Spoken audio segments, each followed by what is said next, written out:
Em abril deste mesmo ano, os espectadores são arrastados para um mundo totalmente aterrorizante, onde um padre católico se confronta com uma presença demoníaca que se apodera de uma criança indefesa trancada em sua cama.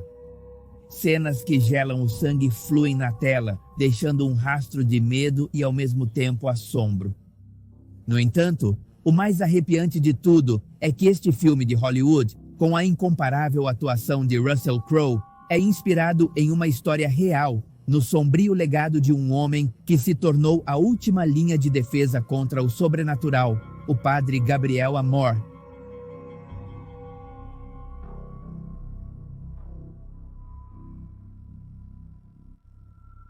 A morte, um nome que faz estremecer até o mais corajoso, afirmava ter exorcizado o diabo inúmeras vezes. Um assustador registro de 60.000 exorcismos nos quais desafiou as forças do mal.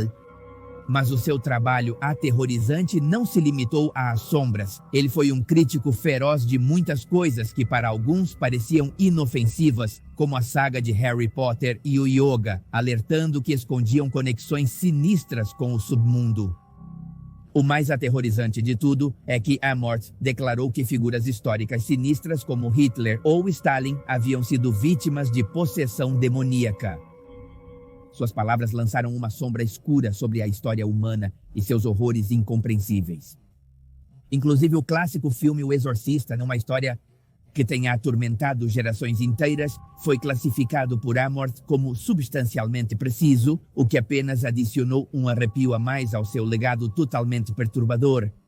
O padre Gabriel Amorth, um intrépido padre italiano, nascido em 1º de maio de 1925 na pitoresca Modena, na região de Emília-Romana, e cujo espírito se despediu deste mundo em 12 de setembro do ano 2016 na majestosa Roma, no coração de Lácio, com um homem cuja vida foi marcada por uma missão verdadeiramente extraordinária. Tornou-se um renomado exorcista na emblemática Diocese de Roma e seu nome se estendeu além das fronteiras da fé, devido ao seu apaixonante trabalho, plasmado em livros que revelavam os mistérios da luta contra o mal, conferências que acendiam as mentes inquietas e participações em rádio e televisão que capturavam a atenção de audiências ávidas para conhecer os segredos do exorcismo, suas formas religiosas e sacerdotais. A vida do padre Gabriel Amorth, nascido no seio de uma família de classe média na Itália, foi marcada por uma jornada extraordinária. Além de seu serviço na igreja, ele foi um valente combatente na Segunda Guerra Mundial, uma experiência que moldaria seu caráter e, ao mesmo tempo, sua determinação. Já na década de 1950, o padre foi ordenado como membro da Ordem dos Padres Paulinos, comprometendo-se com uma vida de serviço religioso. No entanto, seu destino daria uma reviravolta inesperada no ano de 86, quando o cardeal Ugo Poletti pediu que ele se juntasse ao exorcista-chefe da Diocese de Roma, já que a igreja precisava desesperadamente de exorcistas, passando assim a trabalhar com Cândido Amantini, um padre doente que escolheria Amor para sucedê-lo. Este chamado o mergulhou em um mundo do inexplicável e do sobrenatural. O que se seguiu foi um capítulo surpreendente na vida do padre, que se encontrou atendendo a um número surpreendente de pessoas, às vezes até 80 todas as manhãs. Sua dedicação e coragem se destacaram ainda mais quando começou a realizar exorcismos na histórica Igreja da Escada Santa de Roma. No entanto, a intensidade desses rituais, muitas vezes cheios de gritos e lutas espirituais, afastou os fiéis que buscavam paz e devoção no mesmo lugar.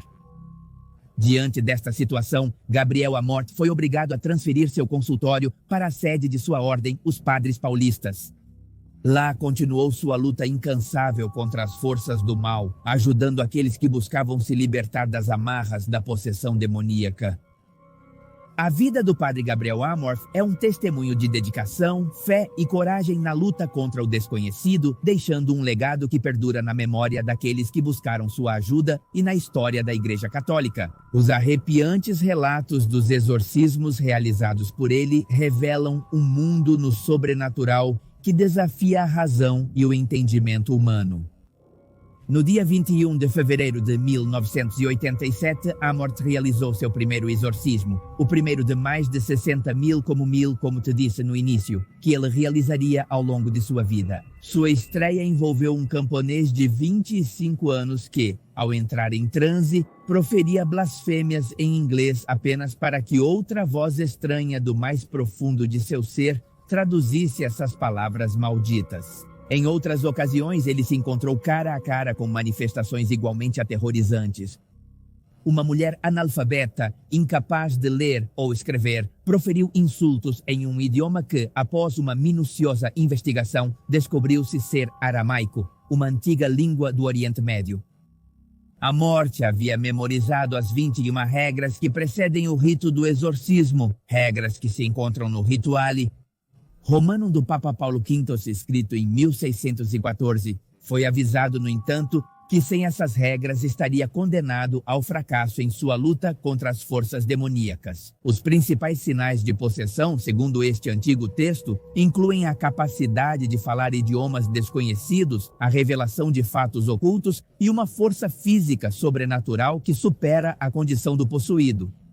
Amort mesmo presenciou atos incríveis de força, como quando um menino de 11 anos jogou 4 homens corpulentos pelos ares, ou quando outro menino de 10 anos levantou uma mesa pesada sobre sua cabeça, façanhas que obviamente desafiavam toda a lógica. No entanto, o sintoma mais aterrorizante de todos é a aversão ao sagrado, como o desmaio repentino ao entrar em uma igreja ou a fúria incontrolável ao ver um padre. Estes são indícios de uma luta entre o bem e o mal que se manifesta de formas que desafiam a compreensão humana. Um dos episódios mais arrepiantes narrados em seu livro Minha Primeira Vez contra Satanás envolve um menino possuído. Durante a sessão de exorcismo, os olhos do menino ficaram brancos e sua cabeça caiu para trás, sobre o encosto da cadeira. Então, uma sensação gelada de frio preencheu o quarto enquanto o pequeno começava a se elevar no ar a meio metro da cadeira, suspenso em um estado sobrenatural por vários minutos. Esses relatos impactantes dos exorcismos do padre Gabriel Amort nos mergulham em um mundo de o desconhecido, onde as forças do bem e do mal se entrelaçam em uma dança aterrorizante que desafia toda a explicação racional. Sua vida e seu trabalho são um testemunho de coragem diante do incompreensível.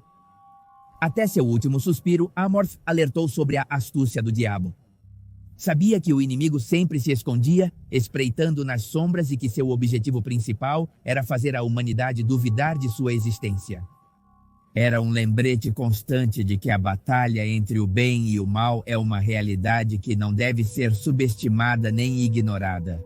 No ano 90, ele também fundou a Associação Internacional de Exorcistas e foi seu presidente até se aposentar aos 75 anos de idade no ano 2000. Foi declarado presidente honorário vitalício da associação. Nos últimos anos de sua vida, tornou-se uma figura formidável na luta contra o mal, realizando uma quantidade surpreendente de exorcismos. Em seus dias mais intensos, enfrentava entre 10 e 15 possessões demoníacas por dia, uma façanha que o obrigou a tomar medidas drásticas para lidar com a demanda avassaladora. Em seus numerosos exorcismos, Amort notou um padrão intrigante. 9 em cada 10 eram mulheres. Este enigma o desconcertou e, embora nunca tenha conseguido oferecer uma explicação definitiva, especulou que o diabo buscava se vingar da Virgem Maria, quem ele venerava profundamente como devoto de Nossa Senhora de Fátima.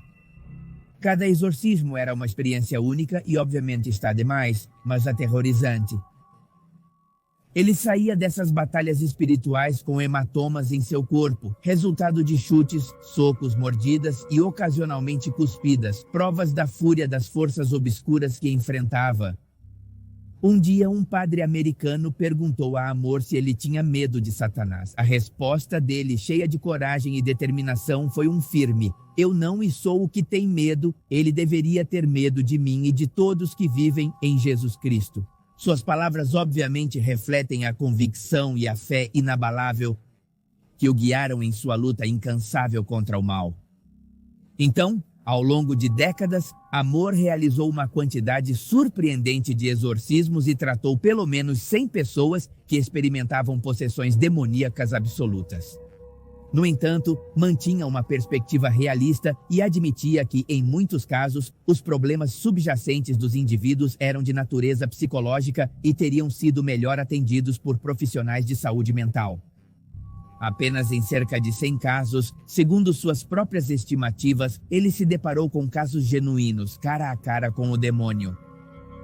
Amorth também enfatizava a importância de não confundir a possessão demoníaca com doenças mentais ou físicas comuns. Os sintomas de possessão incluíam violentas dores de cabeça e cãibras estomacais, mas ele sempre instava as pessoas a procurarem atendimento médico antes de recorrer a um exorcismo. Suas palavras servem como um lembrete de que a linha entre o sobrenatural e o terreno pode ser tênue e que é fundamental abordar cada caso com prudência e discernimento. Dessa forma, Gabriel manteve-se como uma figura de autoridade e compaixão em sua busca para ajudar aqueles que estavam presos na luta entre o bem e o mal. No ano de 2020, o Vaticano oficialmente reconheceu a Irmandade Global de Amor de Exorcistas e Quebradores de Feitiços, uma iniciativa destinada a criar consciência entre outros sacerdotes sobre a dramática realidade do exorcismo. Da mesma forma, embora o Papa Bento XVI nunca tenha realizado oficialmente um exorcismo, sabe-se que seu predecessor, o Papa João Paulo II, realizou pelo menos 3 durante seu pontificado. Gabriel Amor afirmou que João Paulo II foi um exorcista poderoso e comentou o seguinte: lutou muitas vezes contra Satanás. De fato, em uma entrevista recente, o Papa Francisco falou abertamente sobre o papel do demônio na vida das pessoas, incluindo líderes religiosos como ele mesmo. Reconheceu que o demônio busca atacar a todos, independentemente de sua posição na igreja ou na sociedade, e destacou como Jesus mesmo enfrentou as tentações de Satanás. Essas declarações do Papa Francisco lançam luz sobre a percepção da Igreja Católica sobre o exorcismo e o reconhecimento da existência do mal neste mundo, bem como a necessidade de abordar essas situações com discernimento e, ao mesmo tempo, cautela. Russell Crowe, que interpreta o padre Gabriel em O Exorcista do Papa, e Doug Belgrad, um dos produtores deste, lançaram luz sobre o exorcista como uma figura verdadeiramente singular. Belgrad, em particular, o descreve como um inconformista, um rebelde no sentido mais profundo da palavra, um homem com uma mente intrépida e a coragem inabalável que dedicou toda a sua existência para aliviar o sofrimento dos aflitos, que até mesmo questionou a Igreja Católica e as coisas obscuras que eles realizavam às costas dos fiéis. O padre Gabriel, em seus rituais desafiadores e temerários, usava uma combinação de objetos sagrados, voltando um pouco aonde estávamos, por exemplo, crucifixos, a óleos ungidos e água benta, acompanhado por um livro de orações e uma estola roxa, que normalmente colocava sobre a pessoa possuída, enfrentava o abismo com coragem e convicção. Repito novamente, em conclusão, o padre Gabriel Amor foi uma figura corajosa e controversa que dedicou sua vida à luta contra o mal através de exorcismos, embora suas opiniões e afirmações geraram polêmica. Seu compromisso e fé inabalável na luta contra o desconhecido são um testemunho de sua dedicação humanitária. Seu legado perdura como um lembrete da possível existência de um mundo além da nossa compreensão e da importância de abordar tais fenômenos com prudência e discernimento.